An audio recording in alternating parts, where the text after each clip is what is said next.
Mauricio Dayub. Yo pregunté cómo se pronunciaba y me dijeron es Dayub, no Dayub. Así que te hago una pequeña corrección, Juan Pablo, si me disculpás, que lo estamos recibiendo con mucho gusto. Él está desde el 15 de diciembre en el Teatro del Enjoy Punta del Este, haciendo una obra de teatro que tiene unas repercusiones fabulosas, que la gente sale muy contenta, porque mueve algunas fibras, ¿no? Él nos va a contar, la obra de teatro se proyecta de miércoles a domingo en el Teatro del Enjoy a las 22 horas y se llama El Equilibrista. ¿Por qué El Equilibrista, Mauricio? Buenas tardes, ¿cómo estás? ¿Cómo estás? Bien, muy bien.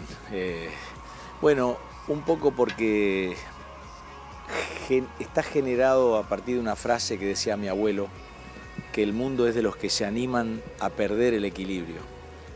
Yo tuve una etapa de mi vida en la que si no perdía el equilibrio, si no seguía mi corazón, corría riesgo de transformarme en alguien que no fuera yo mismo. Y me pareció a esta altura de mi vida y con tantos años de vocación, aportarle al espectador un pequeño granito de arena, algo que a mí me hizo encontrar la razón de mi vida. Y contarla también de una manera, ¿no? A la manera de los actores que yo admiraba cuando era chico, como Chaplin, como Buster Keaton, capaces de hacer ellos mismos las escenas de riesgo. Yo soy en escena vestidor, maquinista, iluminador, actor, autor, y todo eso a la vista del público, ¿no? El espectador va viendo, se va sorprendiendo cómo van ocurriendo los distintos cambios, cómo se van transformando cómo se va transformando la escena hecha a la vista por el propio actor, con pequeños trucos de magia, ¿no? Vos decías que tu abuelo tuvo una fuerte influencia en tu vida, porque también decís que tocaba un acordeón junto a una caja que decía Frágil. Sí, sí, mi abuelo y mi abuela también, porque el corazón del equilibrista es una historia que descubrí sin querer, yendo a rodar una película a Yugoslavia hace más de 25 años. Cuando llegué estaba lloviendo, yo filmaba exteriores y me dieron 2 días libres y quise ir a conocer el pueblito donde había nacido mi madre y mi abuela. Mi abuela me dijo que no fuera porque no quedaban familiares y que me dijo tampoco recordaba exactamente la dirección. Y yo quise ir igual y empecé a golpear distintas puertas, hasta que en un lugar muy parecido al que yo vivía cuando era chico, me dijeron que conocían a los familiares de mi abuela. Vino alguien a buscarme, me llevaron a una casa, a donde enterados de que yo estaba, se acercaron varios familiares que esperaban ansiosos la llegada de la hermana de mi abuela, a la que habían ido a buscar a la misa para avisarle que yo estaba. Esta mujer vino absolutamente emocionada. Hacía 55 años que mi abuela había vuelto y nunca más había escrito, nunca más había llamado. Y bueno, cuando me abrazó, yo por encima del hombro de ella, empecé a ver las caras de las personas que estaban en la casa y empecé a descubrir la similitud con mis tíos argentinos, la cara de mi tío el albañil, de mi tío el pintor, de mi tía la enfermera, ¿no? Y esa noche, en una comida increíble, con 50 familiares que me explicaban cada uno qué parentesco tenían y a qué se dedicaban. Unos me acercaban unas naranjas que había en la vereda de la casa para que mi mamá y mi abuela recuerden el gusto. Yo pedí ir a conocer la casita donde había vivido mi mamá hasta los 5 años. Y en el camino me preguntaron si yo sabía por qué mi abuela hacía tantos años que no venía, que no llamaba, que no escribía. Y ahí me enteré de la verdad, un secreto familiar que se había ocultado durante muchísimos años y que cambió mi vida, la de mi abuela, la de sus hijos. Me enteré por qué mi abuelo era como era y por qué mi abuela tenía el carácter que tenía, ¿no? Una especie de sanación familiar increíble que descubrí por el milagro de la lluvia.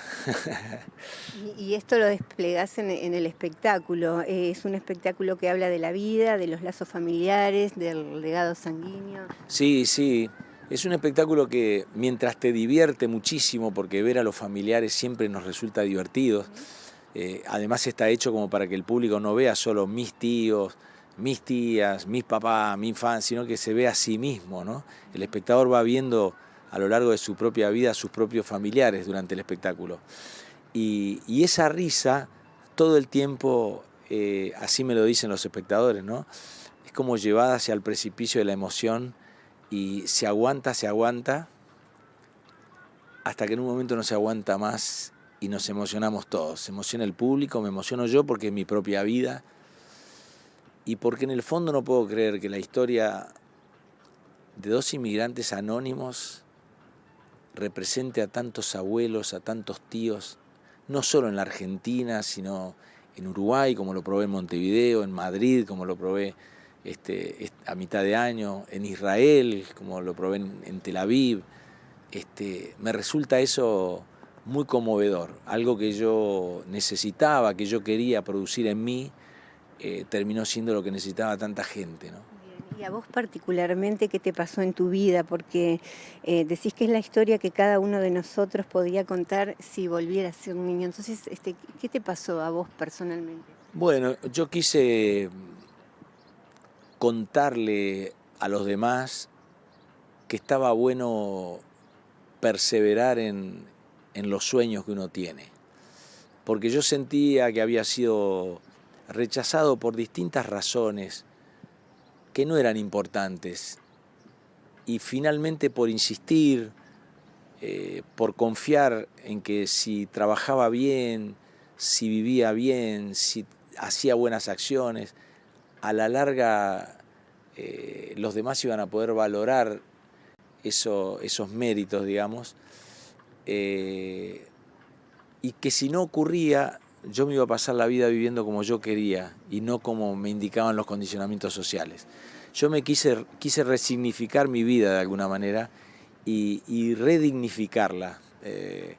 Y me di cuenta que a pesar de que no parecía, porque la sociedad avanza muy rápido y todos actuamos casi sin pensar, con la dinámica diaria de la vida, no me di cuenta que a muchísima gente le pasaba lo mismo y que muchos necesitaban parar un poco y decir, che, espera, yo no valgo ni por el trabajo que tengo, ni por la marca de la ropa que uso, ni por el barrio donde vivo.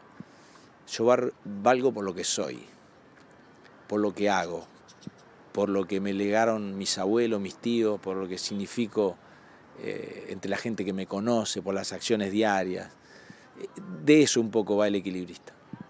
Esto tiene que ver con la vida de los adultos, ¿no? La vida de los adultos que bueno, es lo que vos estás mencionando. Sí, yo en un momento escribí que no me gusta la vida de los adultos, porque cuando llegué a ser adulto me di cuenta que no me gustaban ni la resignación, ni los cumplidos, ni los bancos, ni los remedios. Me gusta la euforia, la posibilidad, en eso ando. Y por eso construí el espectáculo. Yo creo que el público sale de ver El Equilibrista con el ímpetu necesario como para afrontar su propia vida y decir, bueno, yo puedo cambiar mi vida, yo puedo ser más parecido a lo que quiero, a lo que necesito, y no tanto a como me indica la realidad, ¿no? Ahora, es un espectáculo que haces de todo. ¿Qué tuviste que aprender para ser El Equilibrista? ¿Tocabas el acordeón, por ejemplo, antes? No, sí, manejo más de 30 objetos porque la idea es mostrar una parte para que el espectador complete el todo, ¿no? Además aprendí a tocar el acordeón, que era el instrumento que tocaba mi abuelo. Mi abuelo se paseaba, me contaban cuando viajé por la escollera del puerto tocando el acordeón. Supuestamente no era la persona indicada para ser la pareja de mi abuela y eso generó gran parte de la historia. Aprendí a hacer equilibrio casi por encima de la cabeza de los espectadores para que en un momento del espectáculo el público advirtiera que ya no el personaje, sino la persona tenía que animarse a perder el equilibrio. Y yo lo hago frente a todos. Después de la metáfora del equilibrista, se tensa la soga y frente al público, y en ese momento yo tengo que subirme y mantenerme en equilibrio. Es lo que nos pasa en algún momento de la vida, me parece a todos, ¿no? ¿Cuál es el feedback que vos recibís de la gente? Porque estás tocando como fibras muy íntimas. Bueno, yo estrené este espectáculo con una promoción que decía que era teatro con garantía, porque si de verdad no te llega a gustar, yo te espero en el hall y te devuelvo el dinero de las entradas. Entonces tuve que empezar a salir porque lo levantaron de la radio los diarios. Fue a las redes y tuve que empezar a salir con un encargado de boletería, con un banner paradito ahí para ver si alguien quería devolver el dinero. Entonces, en esa larga cola de espectadores saliendo del teatro, el público me empezó a decir, a expresar lo que sentía. Ahora lo hago en todos los teatros que estuve en el mundo y acá.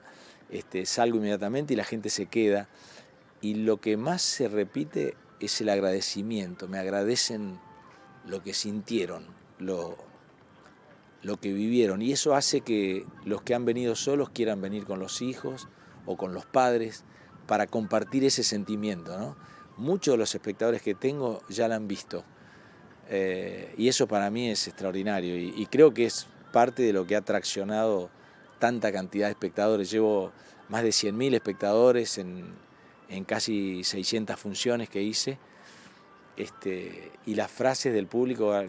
En algún momento voy a hacer algo con las frases, porque las voy escribiendo, porque son tan ocurrentes las cosas que me dicen, conmovidos, que a ningún autor se les ocurriría.